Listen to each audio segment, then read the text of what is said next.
सुनो, यहाँ पर सभी उपस्थित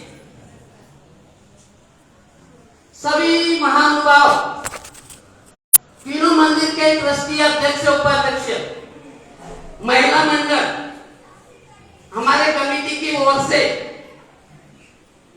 मुनि श्री अक्षय सागर महाराज जी, मुनि श्री नेमी सागर जी महाराज जी को मैं नमोस्तु करके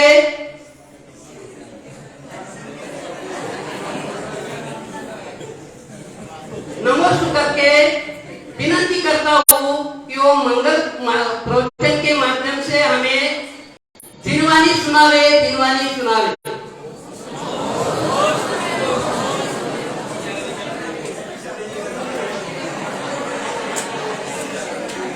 मुनि श्री सैयद सागर जी मुनि महाराज को नमोस्तु करके विनती करता हूँ कि मंगल प्रवचन के माध्यम से हमें दिनवाणी का लाभ दे।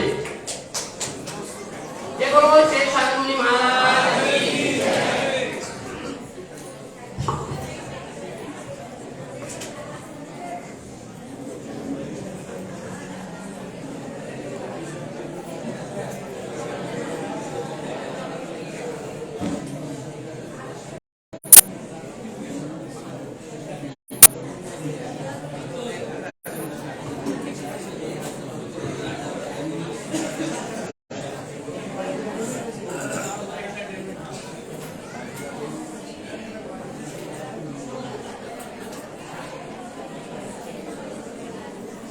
बोल रहे हैं श्री शांतिनाथ भगवान की जय।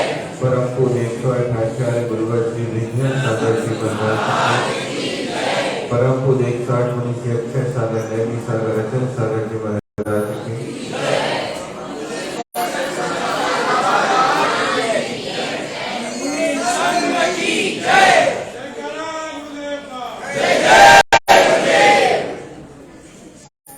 आप लोगों को सुनते सुनते 1 घंटा तो हो गया, होगा नहीं हुआ। आप लोगों की साधना और अपने अपने सम्मान में बता दिया बताया।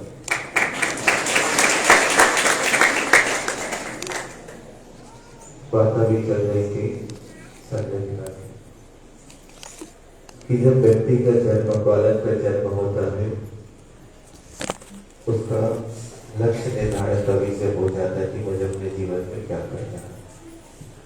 होता जरूर है, लेकिन अंदर उसका क्या चल रहा है ये आप नहीं जान सकते, लेकिन कुछ ना कुछ तो उसके अंदर चलता रहता है। ज्यों ज्यों बड़ा होगा उसका लक्ष्य अपने आप बाहर आने लगता है। जब वो अपने लक्ष्य की ओर बिल्कुल सजग रहता है कि मुझे इस लक्ष्य को प्राप्त करना है, उस लक्ष्य को वो प्राप्त करके रहता है। कब तक? जब तक प्राप्त नहीं होता तब तक वो शांति से नहीं बैठता, कि शांति से बैठता है। पढ़ाई करने वाले जानते हैं कि जो लक्ष्य बना के चलते हैं वो शांति से नहीं बैठ सकते। माता पिता मना करते कि समय हो गया सो जाओ, लेकिन बच्चे सोते नहीं। क्यों? क्योंकि उनको अपने लक्ष्य के प्रति सजगता है कि मुझे लक्ष्य को प्राप्त करना है।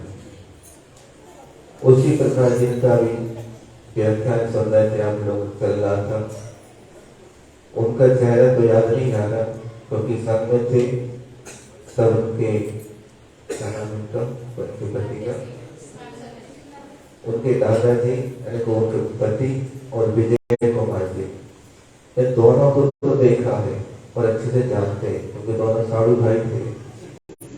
उनकी श्रीमती का चेहरा तो नहीं याद आ रहा, लेकिन इतना तो है कि दोनों को देख करके याद आ गया कि हाँ को चौके में देखा है, क्योंकि आज जैसे सन में करीब 14 साल रहे और हर चतुर्मास में इनका आना जाना होता था। कम से कम 4 महीने का फिक्स रहता कि 4 महीना तो रुकना नहीं है। लेकिन जब उनके लिए कोई बीमारी हुई तो हमने जान लिया कि अब शायद बचना मुश्किल होगा। तो उन्होंने अपने आप को कितना सचेत किया होगा ये वो तो सब जानते हैं, लेकिन परिवार वालों को मोह रहता है तो ऐसे काम कर देते। इसलिए करते हैं सिर्फ मोह के कारण। ये सबको मालूम है कि बचना मुश्किल है, लेकिन फिर भी काम कर देते। जब व्यक्ति अपना स्वयं आत्म कल्याण करना चाहता है, वो कहता कि मुझे अस्पताल मत ले जाओ, तो कभी नहीं ले जाए। उनको मंदिर में रख दो, सामने भगवान के सामने बैठे रहो, देखते रहो, आप अपने प्राण निकाल दो। क्योंकि तन की अगर चीरा फाड़ी हो जाती है तो कितनी वेदना होती है, जिसकी होती है उससे पूछो। हमें तो लगता है कि हमारे पास पैसा था, हमने कुछ नहीं करा, लेकिन जिसको वेदना हो रही वो कहता मुझे चीरा फाड़ी नहीं करना है, ऑपरेशन नहीं कराना है, तो सोचो वो कितना व्यक्ति अपने अंदर से सजग होगा कि नहीं होगा। उसको पता है कि तन तो छूटना है। अगर ऑपरेशन होने के बाद भी 4-5 साल बढ़ भी गए तो क्या होगा, लेकिन बीमारी तो हमारे साथ वो लगी ही है। और वैसे देखा जाए तो यहाँ जितने बैठे हैं वो सब कैंसर के मरीज ही तो हैं। यहाँ कोई बिना कैंसर के मरीज का नहीं बैठे, सारे के सारे कैंसर के मरीज हैं। उसमें आप भी हैं और हम भी हैं, हो कि नहीं? आपको पता कोई नहीं होगा कि कल हम कैंसर के मरीज नहीं है, सभी हैं। स्वीकार करते हो? पक्का? अगर अपने आप को कैंसर का मरीज स्वीकार करते हो तो समझ लेना कि आप पक्के समय दृष्टि हो, और अगर अपने आप के लिए कैंसर का मरीज नहीं समझते हो तो समझ लेना कि मिथ्या दृष्टि हो। क्योंकि कैंसर का जो थोड़ा सा संधिविच्छेद शब्द का करो तो कैन का अर्थ होता है संस्कृत में इसलिए, किसके द्वारा, और सर का अर्थ होता है, क्या बोलते हैं आप लोग सर को? एक टीचर को भी सर बोलते हैं, और एक आपका जो मस्तक है इसको भी सर बोलते हैं, बोलते हैं सिर बोलते हैं इसको। जिसका सर सच्चे देव शास्त्र गुरु की आगे झुकता है वही कैंसर का मरीज होता है, बाकी तो सब और जिनका सर सच्चे देव शास्त्र गुरु के प्रति समर्पित होता है वो कैंसर का मरीज है कि नहीं। और जो कैंसर का मरीज है वो नियम से 7 या 8 भव निर्वाण को प्राप्त कर ही लेता है। क्यों? क्योंकि वो संलेखना पूर्वक वर्ण करता है, तो नियम से 8 अधिक से अधिक भव लगते हैं, और कम से कम 2 या 3 भव वही वर्ण करके संलेखना धारण करता है।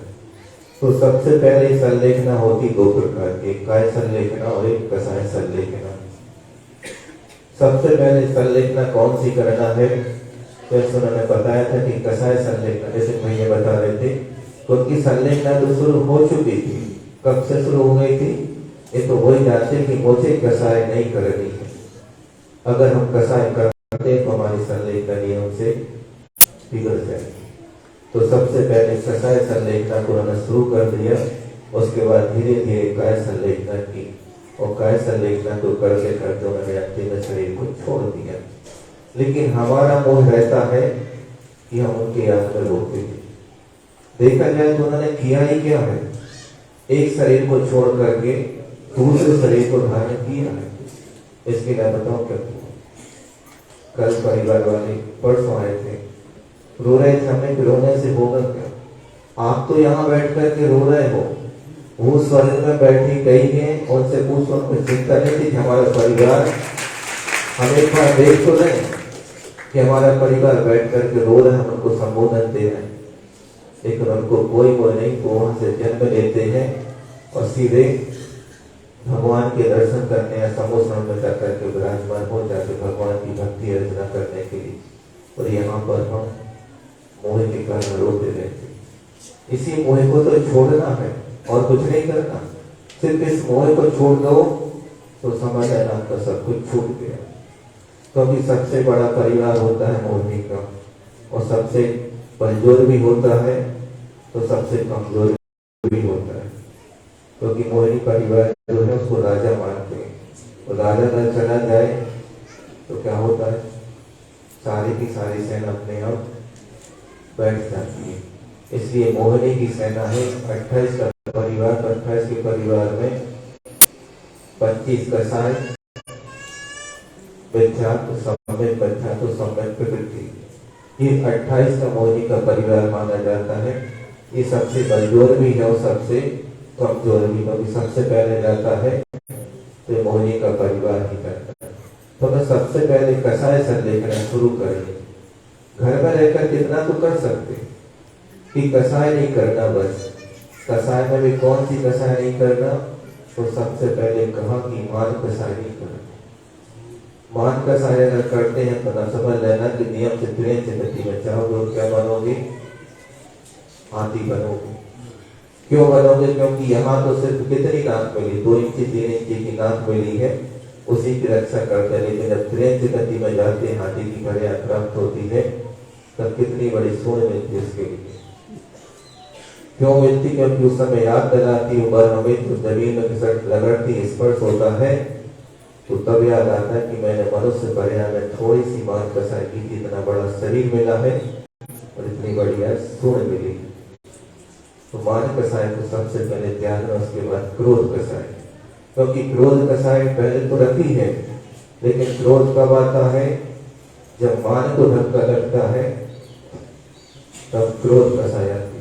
आप लोग के अंदर क्रोध कसाय है कि नहीं? अभी है, लेकिन नहीं आ किसी को क्रोध आ रहा है, नहीं आ रहा, आ रहा है। अभी किसी को क्रोध नहीं आएगा। और सभा में बैठे किसी व्यक्ति को हम पर्टिकुलर संचलन महोदय श्रीफल चढ़ाने के लिए बुला दें और दूसरे व्यक्ति को ना बुलाए,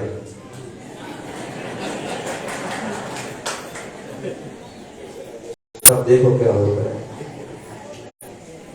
तब पता चलता है कि हमारे अंदर कसाई कितनी है।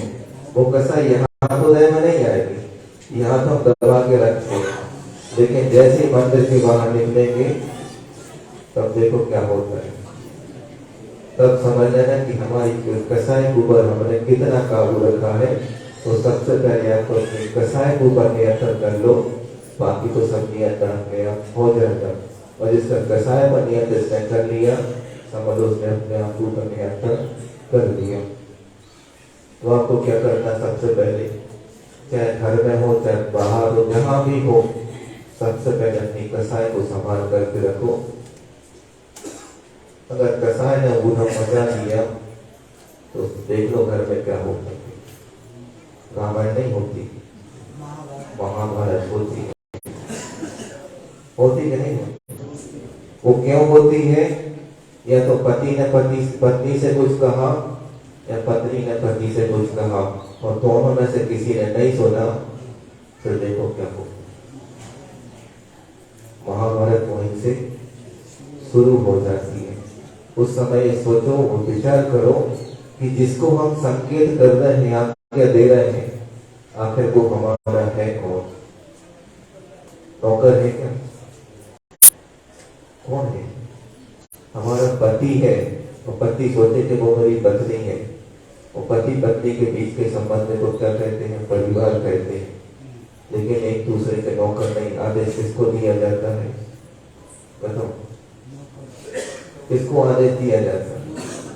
नौकर को आदेश दिया जाता है या साधर्मी को आदेश दिया जाता है?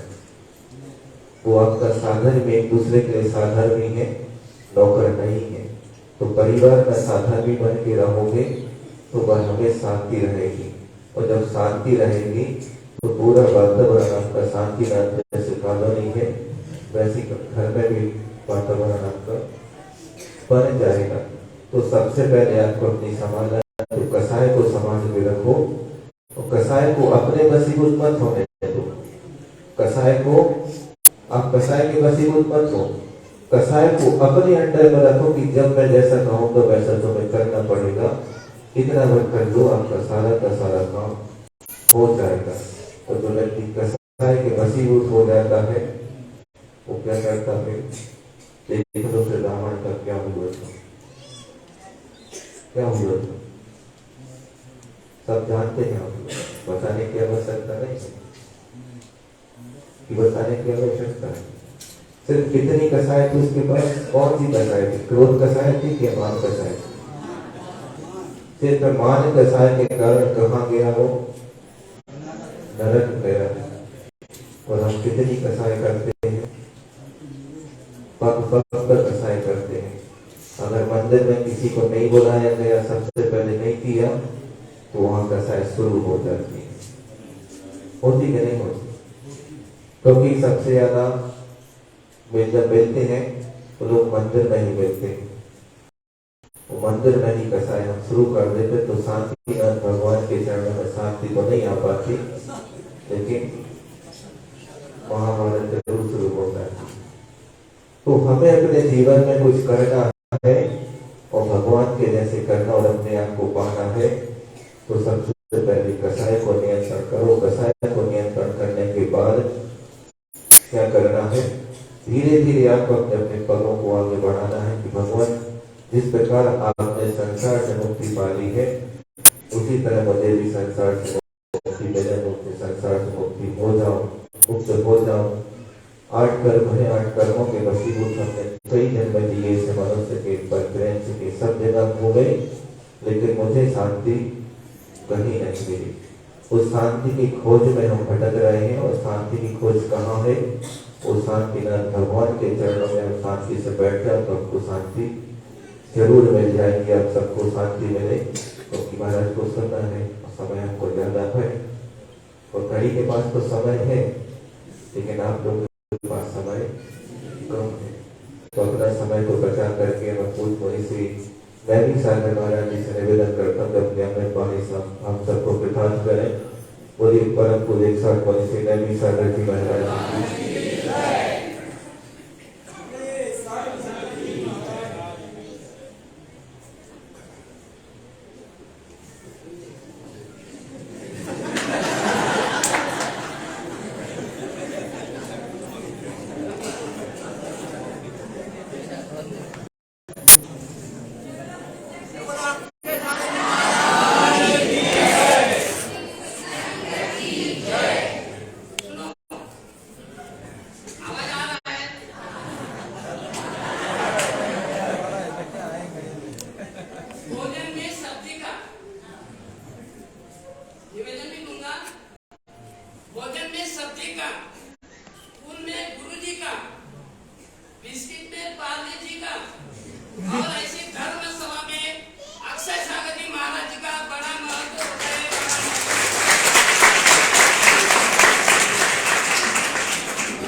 पंच परमेष्ठ भगवान की, देवादिदेव श्री शांतिनाथ भगवान की, आचार्य कुंद कुंद भगवान की, आचार्य गुरु श्री विद्यासागर जी महाराज,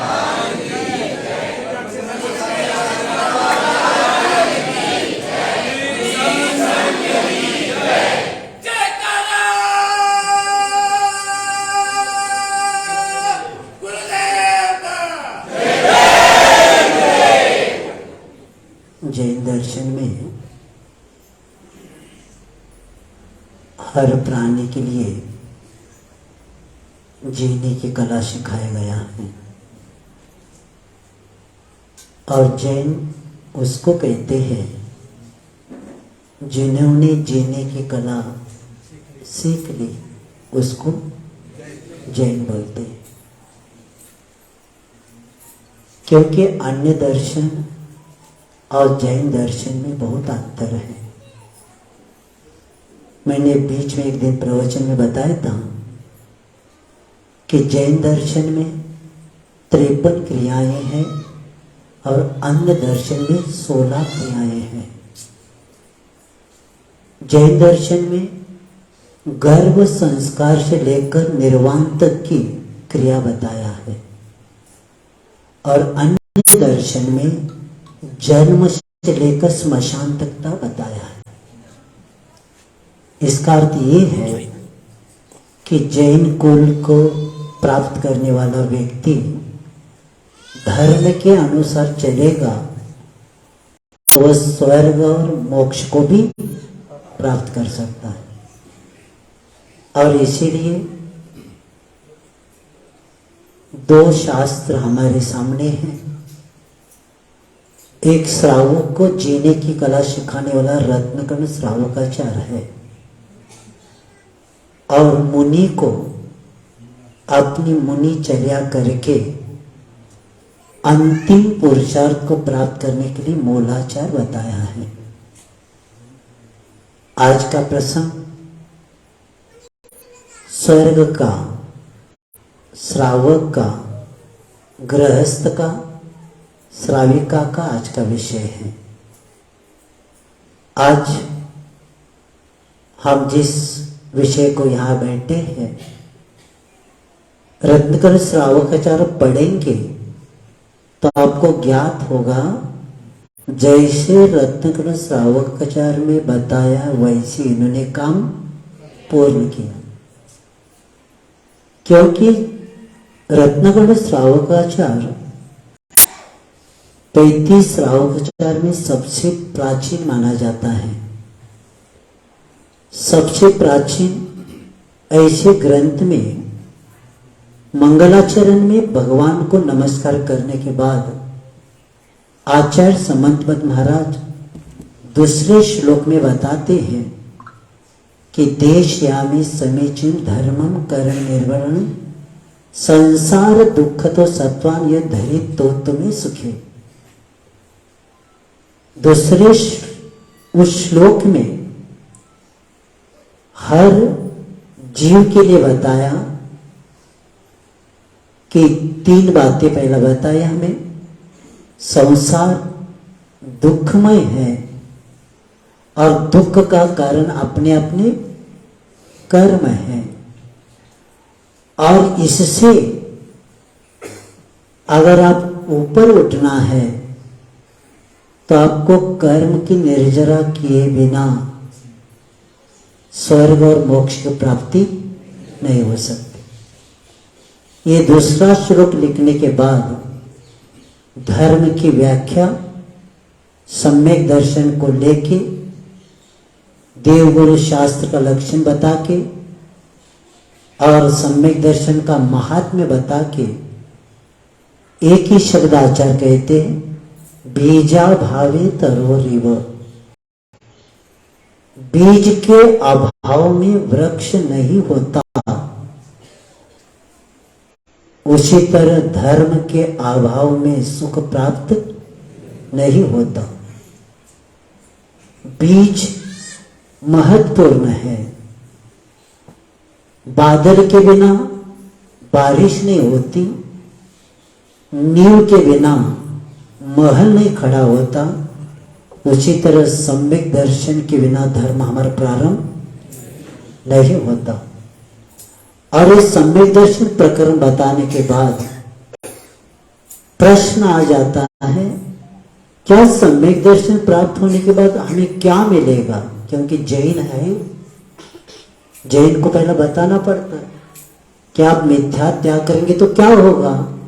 तो आचार्य कहते हैं, सम्यक दर्शन शुद्धा नारक तिरक नपुंसक त्रित्वानि दुष्कर विकलता प्रायुर दरिद्रता व्रजंती ना प्रतीका। क्योंकि गृहस्थ अविरत है, और ऐसा व्यक्ति मिथ्या त्याग किया तो कहाँ नहीं जाता? नारकी नहीं बनता, तिरिंच नहीं बनता, स्त्री नहीं बनता, नपुंसक नहीं बनता, दरिद्र कुल में जन्म नहीं होता, अल्प आयु वाला नहीं होता, और वह नियम से अपना आत्मा का विकास करता। ये बता के सम्यक दर्शन सम्यक ज्ञान का विषय होने के बाद अब श्रावक के लिए चारित्र का वर्णन प्रारंभ हो जाता है। 2 प्रकार के चारित्र होते हैं, एक सकल चारित्र होता है, एक विकल चारित्र होता है। सकल चारित्र मुनि महाराज प्राप्त करते महाव्रती, और विकल चारित्र श्रावक गृहस्थ प्राप्त करता है। और उनके लिए 5 अनुव्रत अहिंसा आदि को लेके, 3 गुणव्रत और 4 शिक्षा व्रत। क्यों लेना? तो आचार्य पहले बता क्या है, राग द्वेष निवृत्ति प्रतिपचरण प्रतिपद्धति साधु। राग द्वेष की निवृत्ति करने के लिए क्या आपने क्या करना है? आपको इस पद को आपको प्राप्त करना है। और ये विकल चारित्र जो अनुव्रत में के रूप में श्रावक को लेने का कहा है, और ऐसे अनुव्रतों का पालन होने के बाद आगे विषय आता है कि वह संलेखना का विषय आता है। संलेखना का विषय आते ही प्रश्न किया जाता है कौन संलेखना ले सकता है? तो अनुव्रत आदि व्रती बन के ही संलेखना को धारण कर सकता है। और आज का विषय में आ रहा हूं, संलेखना कब लेना? संलेखना को आयु का संबंध है ही नहीं, ये पहले निकालो। हम अभी जवान है, इतनी जल्दी थोड़ी चर्चा करना है अपने को, बाद में देखेंगे। आचार्य कहते नहीं, जब उपसर्ग होता है, जब दुर्भिक्ष पड़ जाता है, जब बूढ़ापन आ जाता है और जब बीमार पड़ते हैं, तो आपको जिस काम प्रतिकार नहीं कर पाते, तब क्या करना है? आपको संलेखना लेना है। यानी क्यों और किस लिए? तो आचार्य नीचे कहते, धर्माय तनो विमोचन संलेखना मार्या। धर्म की साधना करने का प्रथम साधन है शरीर। धर्म साधना का प्रथम साधन क्या है? शरीर है। जिस वक्त आपका शरीर काम नहीं करता, तो आपको क्या करना पड़ेगा? संलेखना लेना पड़ेगा। उदाहरण बताते हैं, घर को आग लग गई है, हवेली को, बहुत कोशिश की है उसको बुझाने के लिए। जब लगता है अब घर बचने वाला, तो पीछे के दरवाजे के जाकर उस रूम में जाता है जहां फाइल आदि जो कागज पत्र रखे हैं, अंदर जाकर उतना लेके आता है और बाहर भाग के आता है। आप कहता है जलने दो। उसी तरह जब आपका शरीर काम नहीं करता, तो आप धर्म को बचाने के लिए शरीर को छोड़ना पड़ेगा। किसके लिए? धर्म को अगर बचाना है तो आपको क्या करना पड़ेगा?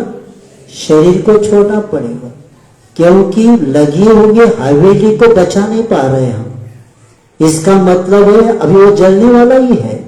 उसी तरह जब शरीर उपसर्ग के समय उपसर्ग हो जाए, 4 प्रकार के उपसर्ग होते हैं, मनुष्य देवकृत, तिर्यजकृत और अचेतनकृत। जो भी अपने ऊपर उपसर्ग आता है, उपद्रव को उपसर्ग कहते हैं। जब तक हम उसको सहन करते तो ठीक है, तुरंत बाद में क्या करना चाहिए? संलेखना प्रारंभ करना चाहिए।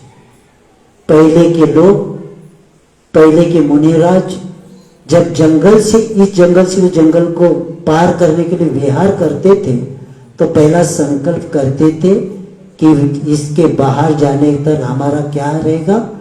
सब त्याग रहेगा, आहार आदि का त्याग रहेगा। और श्रावक भी जब तीर्थ यात्रा को जाता था, क्योंकि कब पशु आकर अपने में झपटेगा क्या पता। तो ऐसे उपसर्ग के समय भी जब हमारा अंत होने वाला है, तब तुरंत क्या करना है? संलेखना आपको लेना ही है। और दुर्भिक्ष जब पड़ जाता है, 12 साल का दुर्भिक्ष हमारे सामने इतिहास में आता है। दिगंबरत की रक्षा करने के लिए जब आहार की कमी हो गई तो उत्तर से दक्षिण की ओर गुरु ने कहा चलो, लेकिन थोड़ा संग आ गया और थोड़ा संग दक्षिण गया।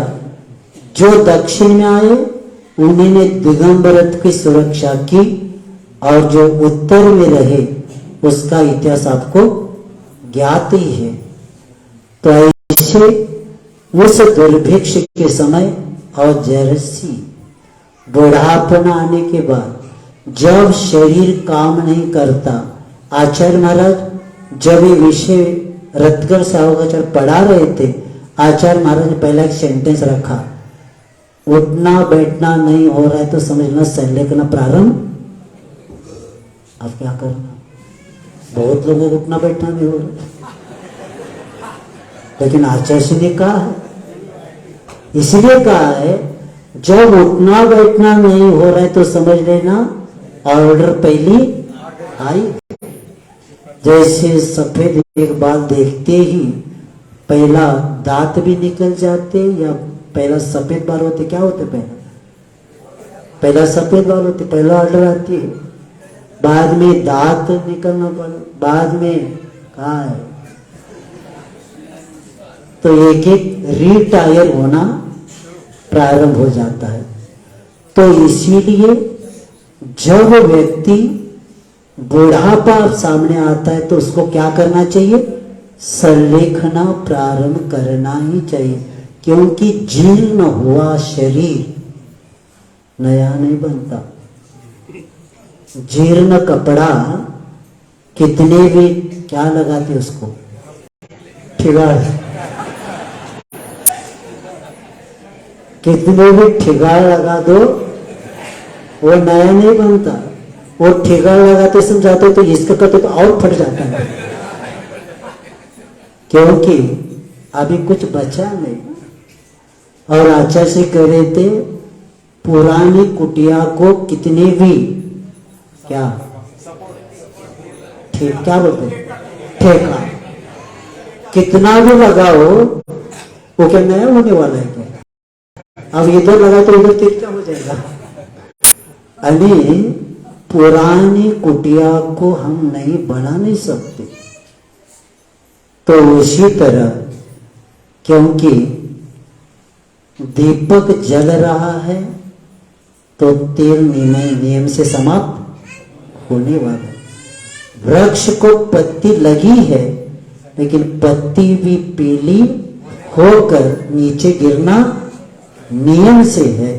कितना भी कोशिश करो उस पत्ती को हरा रखने का, वो पत्ती कभी भी हरी नहीं हो सकती। उसी तरह आप कितना भी कोशिश करो छुप के भी बैठो कहीं पर जाके, लेकिन जातस्य ध्रुवम मृत्यु गीता में कहा है जन्म लेने वालों को नियम से मृत्यु को प्राप्त करना ही पड़ता है। तो उसके बाद बीमारी आने के बाद आज का विषय मैं प्रारंभ कर रहा हूं, जिनके निमित्त से ये विषय अपना चल रहा है। रोग का प्रतिकार कहां तक, कुछ सीमा तक ही क्या कर सकते, प्रतिकार कर सकते। तो व्यक्ति मोह के कारण कोशिश करता है और अपने जिनके बारे में ये विनयांजलि रखी है उसको भी एक बार कैंसर का ऑपरेशन होने के बाद भी दूसरी बार और उनको तकलीफ प्रारंभ हो गई। और एक नियम है जिन्होंने अपने जीवन में व्रत नियम आदि का पालन किया है, क्योंकि आचार्य कहते हैं जीवन में किए हुए तप व्रत अनुष्ठान स्वाध्याय आदि का फल है। तप का फल क्या है? संलेखना। और ये संलेखना, उसकी परीक्षा व्रतों की और आस्था की परीक्षा है संलेखना।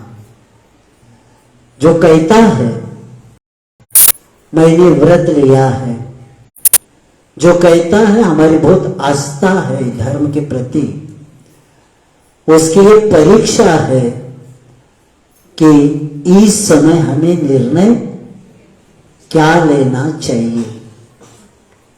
क्योंकि अब एक बार तो शरीर के ऊपर शस्त्र क्रिया हुई है, और दूसरी बार करके क्या करना। और उम्र के अनुसार प्रतिकार शक्ति भी कम होती है। और ये भी है कि जैसे व्यक्ति इसके बारे में चिंतन करने लग जाता है तो वह सोच लेता है आप दूसरी बार और करके क्या कर, उसमें कुछ करने से कुछ हो गया तो, और हमारे संलेखना नहीं हो तो क्या करना। क्योंकि आचार्य कहते हैं धर्म के साथ जिए हैं तो धर्म के साथ मरना है तो संलेखना लेना ही पड़ेगा। इस भव से अगले भव में हमें जाना है। जैसे आप लोग पैसे कमाया है, लेकिन कमाने के बाद भी जाते समय आप पैसा लेके नहीं जाते। इसलिए नहीं जाते क्योंकि आत्मा के साथ उस जड़ का कुछ भी संबंध नहीं है। जब आंखें खुलती है तब अपना होता है, बाकी का सब सपना होता है। तो जब व्यक्ति ये होता नहीं तब वो सोचता है अब मुझे क्या करना है। जैन धर्म के अनुसार हमें क्या करना पड़ेगा, संलेखना को धारण करना ही पड़ेगा। और संलेखना, काय की संलेखना, कम देने के बाद वो क्या हो जाता है, निकल जाएगा। उसको समय पर नहीं देंगे ना तो शरीर क्षीण होता जाएगा। लेकिन आचार्य कहते हैं कि काय की संलेखना नहीं, कषाय की संलेखना होना चाहिए। काय की संलेखना से इतना महत्व नहीं है जो कषाय संलेखना, क्योंकि कषाय शब्द ही बताता है कष आय, कष यानी संसार, आय यानी लाभ, जिसके द्वारा चतुर्गति का लाभ होता है। इसको क्या बोलते हैं, कषाय बोलते हैं। क्योंकि कषाय हमें कहीं भवों को बढ़ा देता है, इसलिए कषाय को पहला कम करना पड़ता है। इसलिए आचार्य कहते हैं समझ राग द्वेष की निवृत्ति के लिए ही आपको चारित्र को प्राप्त करना है। और राग द्वेष छूट जाए तो कितनी बड़ी साधना है। क्योंकि राग द्वेष का निमित्त मिलने के बाद भी राग द्वेष नहीं करना, यही ज्ञानी का लक्षण है।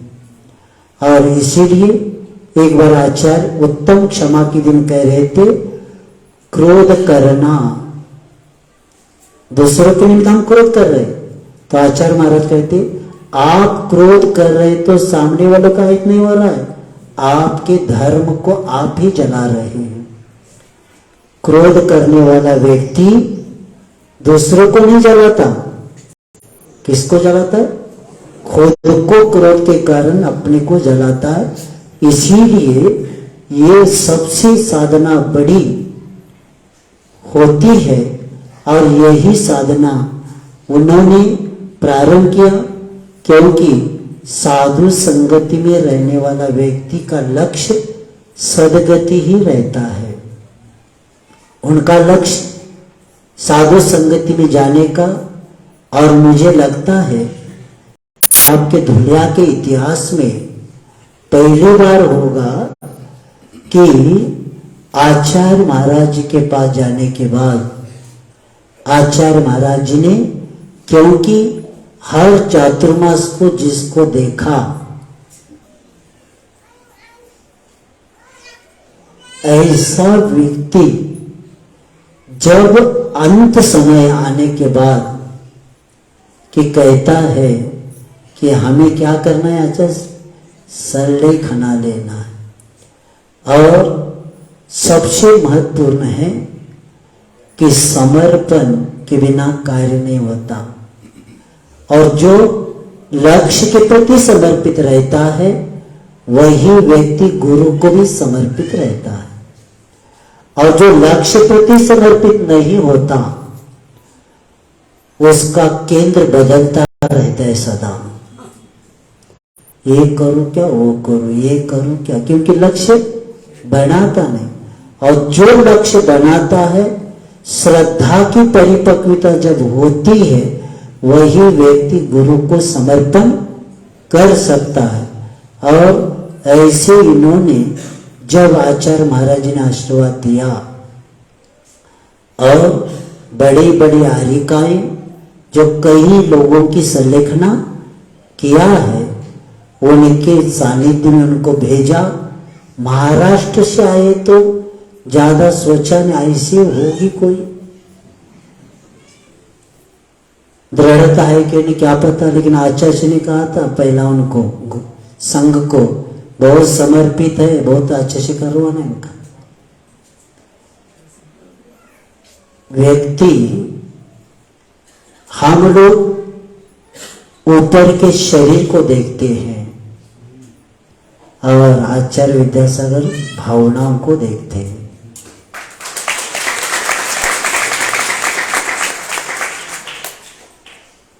आचार्य महाराज जी के सामने आप प्रशिक्षित होकर जाना नहीं, क्या बोलना, आप अपनी भाषा में रखेंगे ना तो आचार्य जी तुरंत समझ लेते भावना क्या है। और प्रशिक्षित होकर जाएंगे ना, ऐसा ऐसा बोलो, आचार्य समझ लेते कहीं तो प्रशिक्षित हो क्या आया कि ऐसा बोलो वैसा बोलो। इसीलिए वे अपनी भावनाओं को रखने के बाद ऐसे भाग्योदय में, जिसका भाग्य का उदय था, संख्या कितनी थी, आरिकाएं 27 क्या 28 थी, 31। अब देखो आपके गांव में संलेखना हो सकती क्या? आप क्या जानते हैं? आप संलेखना के प्रति अभी आपकी श्रद्धा ही नहीं है। संसार में इतना मोह से लिपटे हैं कि आपको अपने बारे में सोचने के लिए भी समय नहीं। मरण कहते ही अरे मरण, जैसे अमर बनने के लिए आए हो। मरना भी है, लेकिन अच्छे से मरना, और मरण ऐसा हो जैसे योद्धा युद्ध का ऑर्डर होते ही कूद जाता है, अपने प्राणों के बारे में भी नहीं सोचता, क्योंकि वो जानता है कि हमें युद्ध करना है और हमें इस वीरत्व के द्वारा हमें को स्वतंत्रता प्राप्त करना है। उसी तरह संलेखना करने वाला व्यक्ति का लक्ष्य यही होता है कि मैं जो कर्मों के अधीन जो परतंत्र हूं, मुझे स्वाधीनता को प्राप्त करना है, और संलेखना हुए बिना ये कार्य नहीं होता। और ये आज उन्होंने इतने बड़े परिवार में इतना घोटाला, जहां प्राय करके घोटाला होता है, लेकिन इतना बड़ा परिवार होने के बाद भी, क्योंकि हमने अभी सुना ये जाने से पहले वहां कोई आई थी संलेखना को, उनके परिवार में इतनी संख्या थी, जब आरिका ने संग आचार्य श्री को पूछ के आओ, और यहाँ रखना पड़ेगा, तो धीरे धीरे खिसकते गए। क्यों? रहना पड़ेगा यहाँ। कोई दुकान की चिंता है, किसी को सर्विस की चिंता है, हाँ घर में छोटे छोटे बच्चों को स्कूल में भेजना है। कितना विकल्प में जीवन है। इतने परिवार में लोग होते हुए कोई भी रहने के लिए, तो आज आरिका ने कहा इनको लेके जाओ, जब उनका चर्चा होती तो लेके आना। लेकिन ये परिवार इतने लोगों के बीच में होते हुए भी सब रहने के लिए कई लोग तैयार हो गए, और बाकी के प्रोग्राम अलग होते हैं। लेकिन एक विषय होता है कि जो मृत्यु को सामोरे जाता है, बोलते मराठी में, यानी मृत्यु को चैलेंज देना। क्या? हाँ, झोपेत सुद्धा देत नाही आम्ही। जो अगर नींद में भी कुछ हो जाए, विकल्पमय जीवन बन जाता है। लेकिन उन्होंने चैलेंज ले लिया, क्योंकि क्यों लिया? पीछे किसका आशीर्वाद था?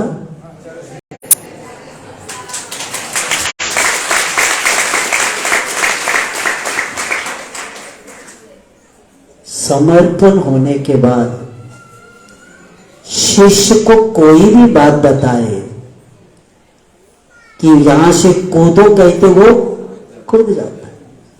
और कई लोग सोचते हैं कूदना, क्या नहीं कूदना। एक जगह ऐसे शिष्य सब कह रहे थे, गुरु के साथ चल रहे थे, तो गुरु जानबूझ के एक पहाड़ी के पास जा रहे थे और अचानक कह दिया कूदो यहां से।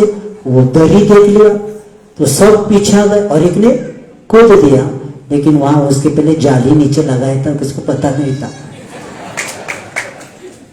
तो गुरु ने कहा, सब प्रवचन में कहते मैं समर्पित हूं, जब प्रसंग आता है तब पता चलता है तुम्हारा समर्पण क्या है।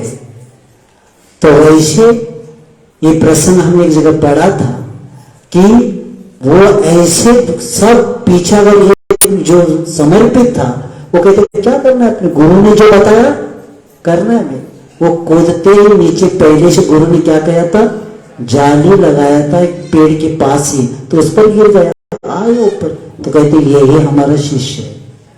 तो उसी तरह जब तक हमारे, क्योंकि गुरु कभी ऐसे कर सकते क्या, मृत्यु ऐसे जाओ नहीं, वो बचाते हैं। उसी तरह हर जो श्रावक धर्म करता है, आप लोगों का सौभाग्य है कि पहला आचार्य सिर्फ मुनि महाराज आरिका के बारे में सोचते थे, अब किनके बारे में सोचने लगे? जो घर में प्रतिमाधारी है, जो घर में धर्म करते हैं, जो आगे बढ़ना चाहते, उनके लिए साधिका आश्रम भी शुरू किया। कहाँ? मध्य प्रदेश में। आचार्य का ये कहना है, ये अभी की पढ़ी लिखी बहू अगर कल अपनी सास को या ससुर को नहीं देखेंगे, इनका क्या होगा। इसलिए आचार्य महाराज जी ने कहा इनके लिए एक आश्रम 2-3 जगह निकल गया, और आपके शिरपुर में भी, महाराष्ट्र में भी श्राविका का साधिका आश्रम वहां भी शुरू काम चल रहा है। क्योंकि आपका अंतिम समय कहाँ जाना चाहिए? ये वृत्तियों के पास जाएंगे तो एक वृत्ति दूसरी वृत्तियों की संलेखना करा देगा।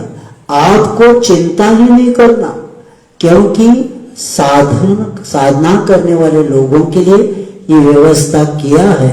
और इसी के कारण हर व्यक्ति, और मैंने ये भी सुना था जिनकी आज साध्यश्री के जो उन्होंने लिखा था, अपना तो कलम हो रहा है, तो अपने घर वालों का नाम लिख के कहा आपको जल्दी घर छोड़ के नेमावर जाना है।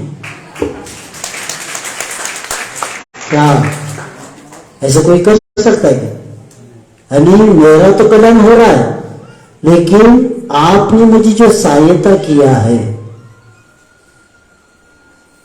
उसके द्वारा क्या होना चाहिए, आपका भी कल्याण होना चाहिए।